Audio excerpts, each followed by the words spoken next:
好意思，因为刚刚前面那个系上有一些细部的事情，在那个就好 come back to this one. So we basically need to check AIJ and AJI. Sorry, not this one.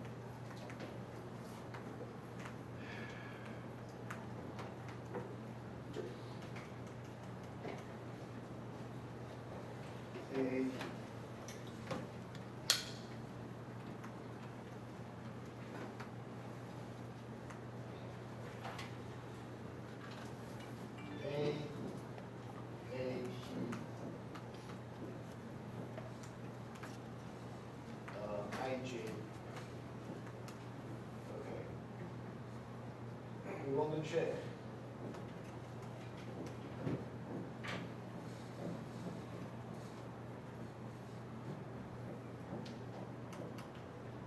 Okay. Basically, this is what we want to prove, right?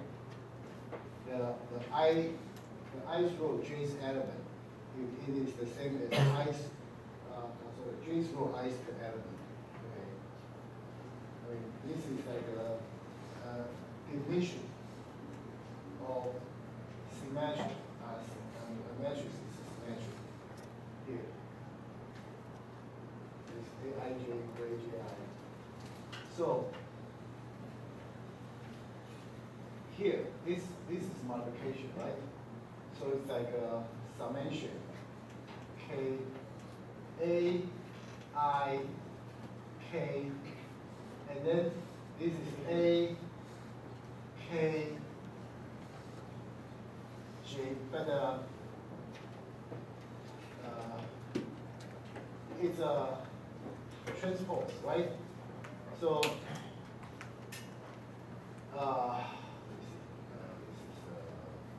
AIJ, so it's AJI, so it's AJI,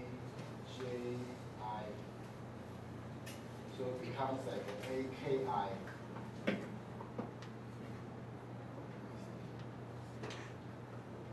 KJ.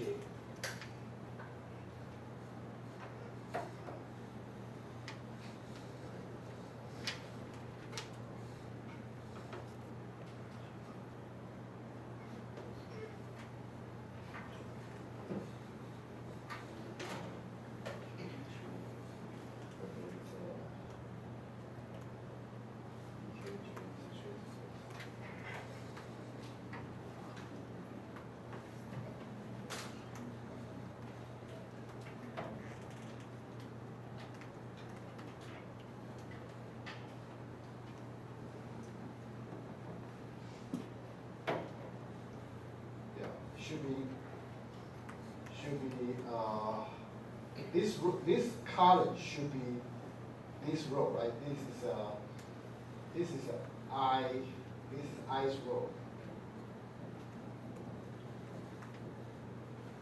It should multiply with this J's column.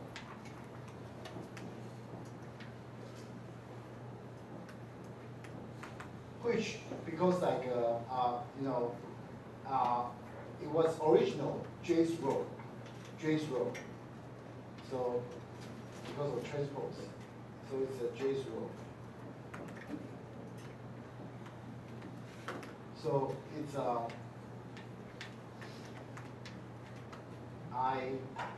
J K.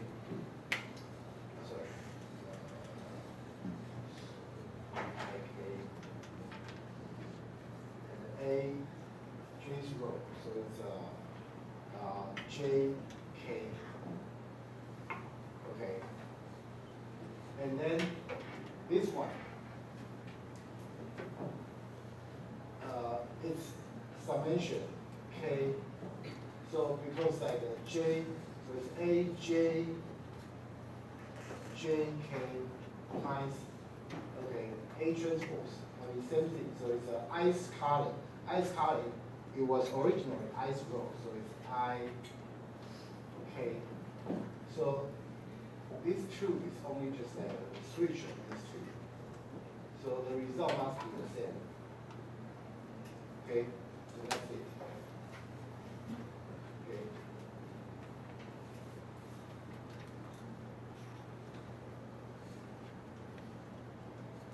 Okay. So this is an ice roll. This is James column, which was originally J's roll. This is J's column. This is ice roll. J's roll. This is ice column, but originally ice roll. So that's it. Okay. So we finally get to this point, okay, to talk about like modification and the relationship to like the identity matrix.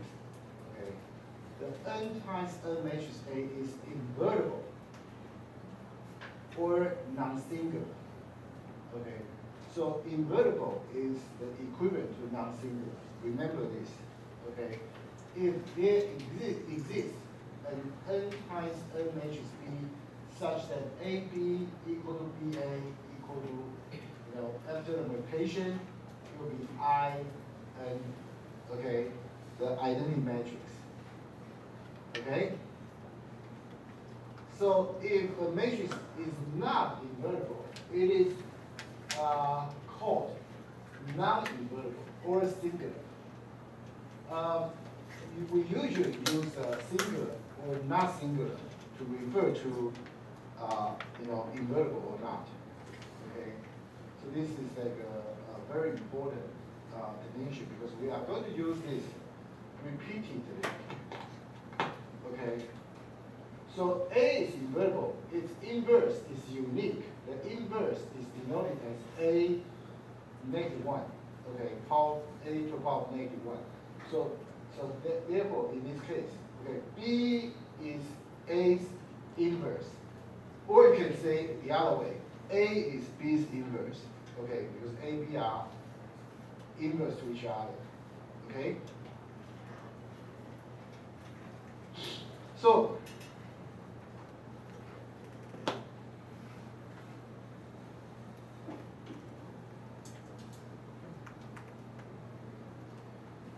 here's a proof.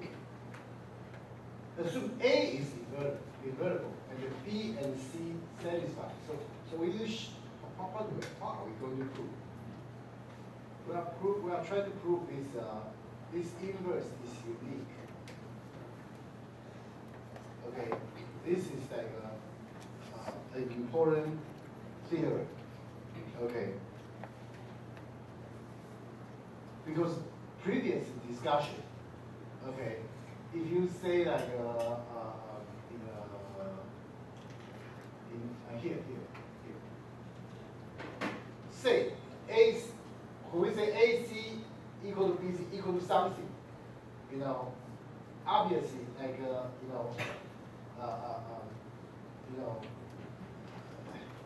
the cancellation does not apply because this is an example. Like you could have A times C equal to B times C equal to the same thing, right? And in this example, A and B are different, but they times the same matrix and result in the same thing. Okay, so it shows you that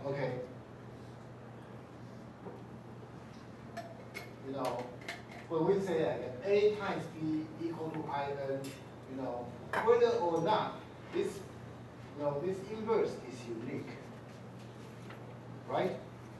Because previously we said this cancellation rule does not apply because not necessarily. The other part is not necessarily unique, right? But now we say this in inverse. The inverse is unique, so that's why we need to prove that. And so assume A is invertible. B and C satisfy. AB equal to BA equal to I, and AC equal to CA equal to I. Okay, if that's the case, okay, we want to show B equal to C. First, obviously, B and C have the same size. right? Obviously, otherwise, like they, you know, it couldn't, this thing couldn't happen, right? So, and then like AB equal to I, you multiply C on the other side, on the left hand side, on both, on left, on both sides. So this one becomes CAB, this one becomes CI, becomes C here. This one is clear. And this one from here to here, because of associative law, we can do CA first, and then B. So you can see CA according to that definition is what? Is I, right? So it's IB equal to C. So IB will be B, so B equal to C. So here's the result, okay? This theorem is true, like the inverse is unique, okay? If it exists, okay, if the inverse exists, it's unique.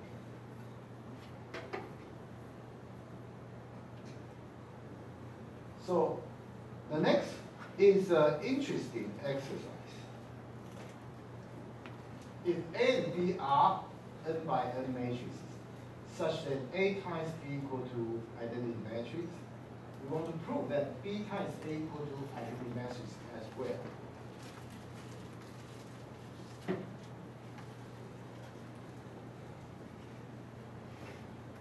Can you do that?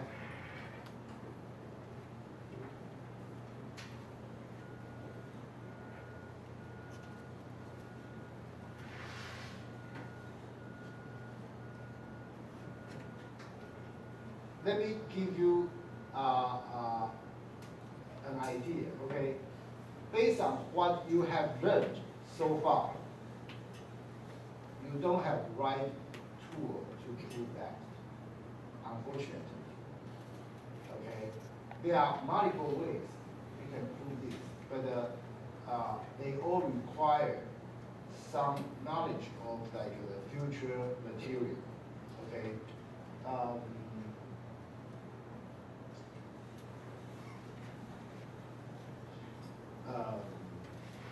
One simplest, let me try to give you.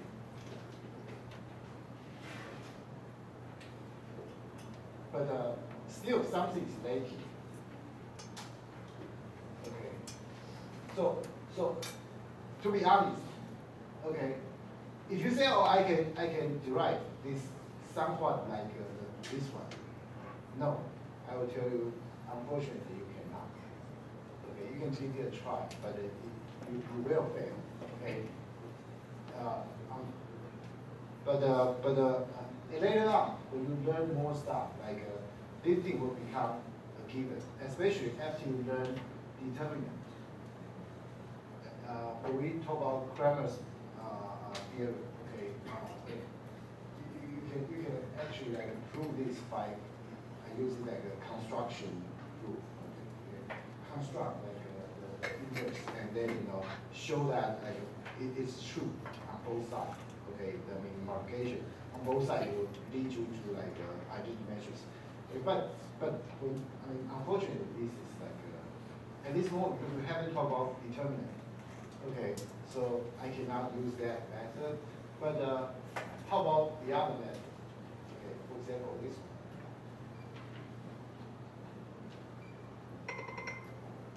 We want to show this one equal to 0.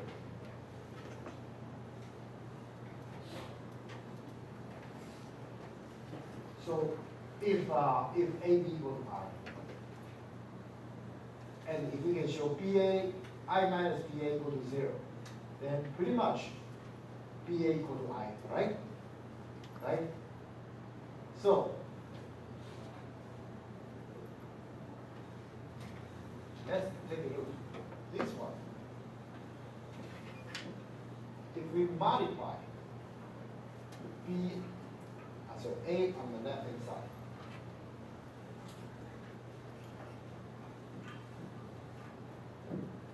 what happens?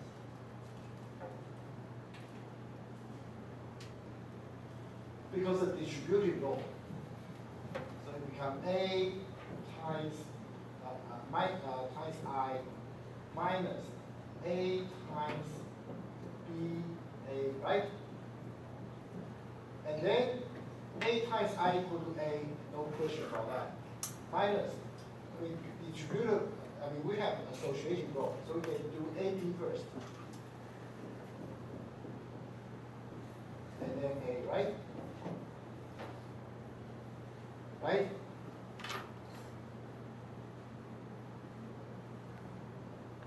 And then we know from our given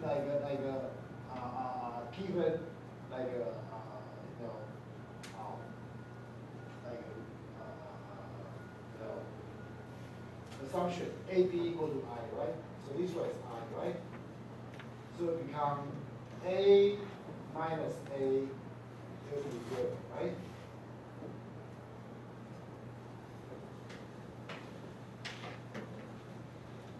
So far so good, right? Okay. But so our goal is to show this one is 0. So A times this one is 0. Okay, this is how we obtain so far. But A times something resulting in a 0 matrix. It's something missing, right? We know A times another matrix equal to 0 matrix. But you cannot say A, you cannot say this one must be 0. Because it could be the case, A times something resulting in 0. And this something is not 0. Is it possible? Yes. It is possible, unfortunately. Okay, so there's like a rank that we need to discuss. But if A is full rank, and then this is not an issue. But obviously, we haven't talked about rank, right? So unfortunately, I cannot. So there's a tiny step that is missing. There's a tiny step that's missing. Otherwise, we would have used this way to show I minus B equal to 0 directly, and it'll be much easier. But unfortunately, it doesn't work that way. Okay. So yeah, keep that in mind. Maybe later on we will come back to talk about this. Okay.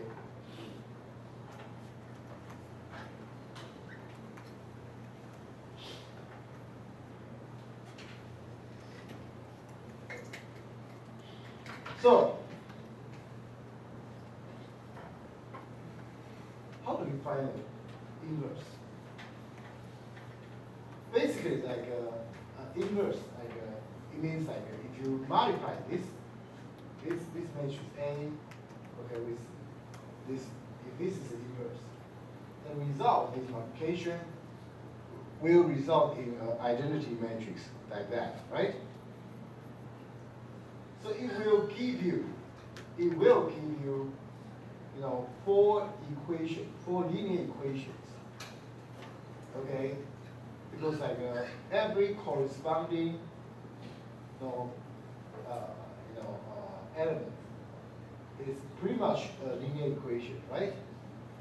So you have 4 equations, you have 4 unknown. Supposedly you are able to solve that, right? Supposedly. At least number of unknown equal to a number of equations. Okay? So if you try to solve it, okay, then eventually you get this. I will not get into a detail because this is very simple linear system linear equation, just solve this system linear equation. That's it. So A inverse looks like that.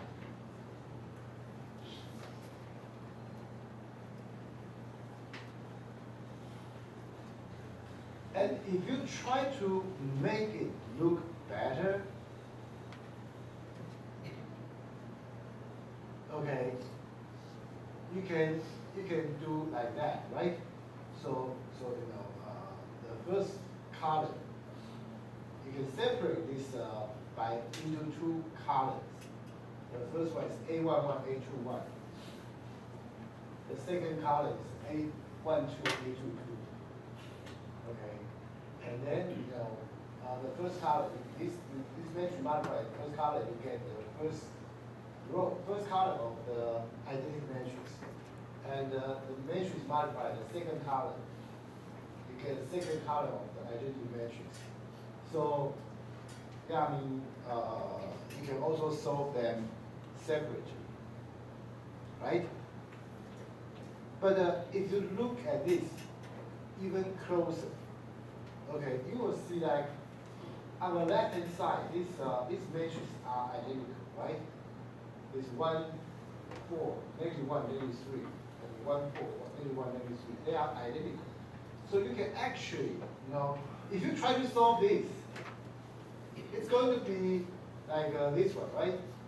Like your extended matrix, it looks like that, right? If you try to solve that one, the extended matrix looks like that, right? Right? So why not? You just put this here. The first line is sorry. It should be like this. The first one is this. The second one is this. Sorry. And then from here, you try to solve the left hand side. Make this one like into 1, 1, 0, 0. So you try to add this line, this row to the second row. Use like elementary like a row operation. So it becomes like this. And then you multiply the second row by -4 and add to the first one, and so you get this one. And it happens that, okay, this is the solution, and it happens also to be like the inverse of your matrix. Is that right?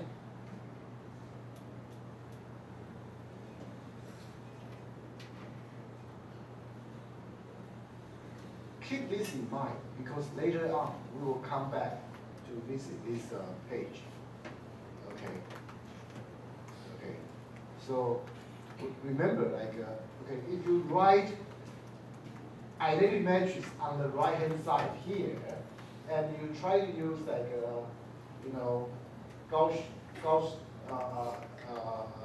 Jordan elimination to get like this one by using like elementary row operation. On your right hand side, eventually it will become the inverse of the original matrix. This is very, very important. This is very, very important.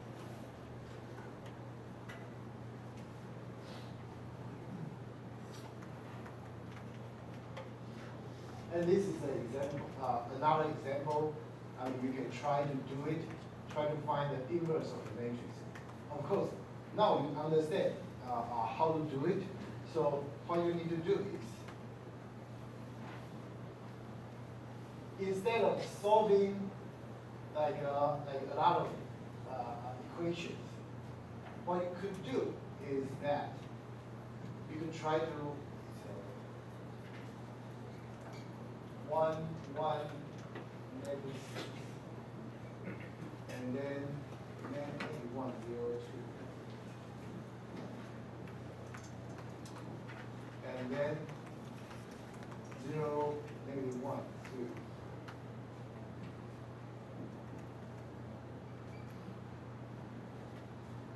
And then try to put the identity matrix here.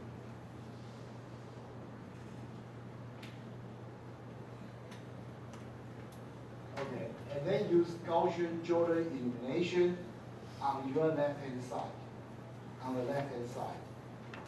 Try to make the left side identity matrix.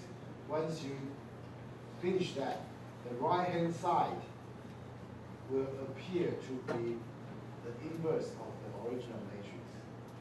Okay, so for example, you multiply -1 and add to the second row. So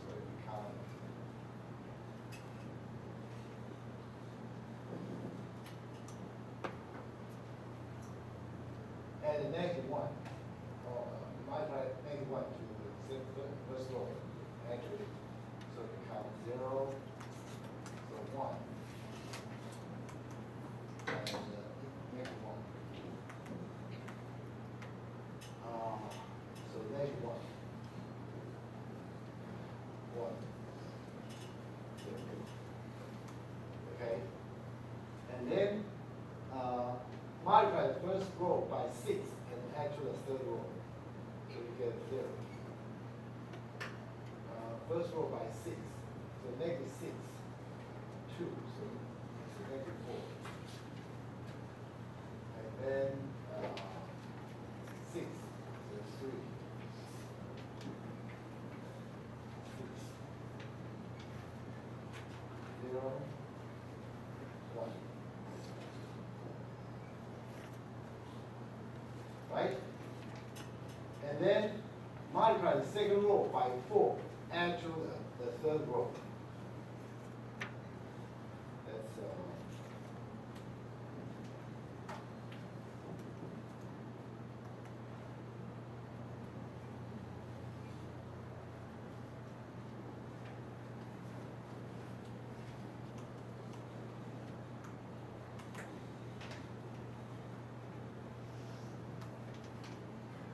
add, multiply this row by 4 and add to the second row.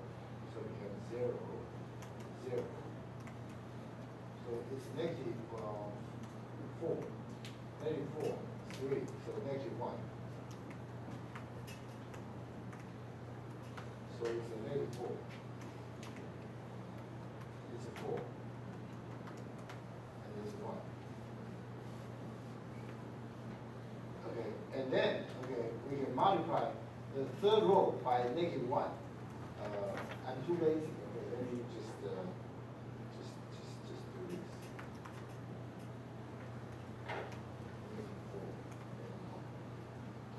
Okay, and then, you know, we add the second row to the first one to get rid of this one.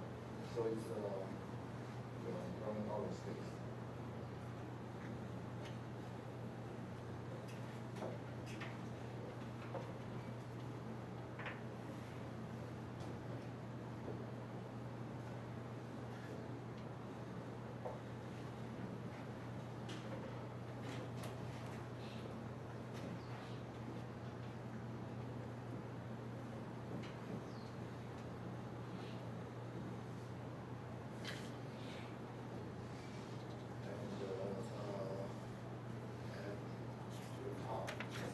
One, 0, and then it's negative 1. So it's add to the top. So it's 0,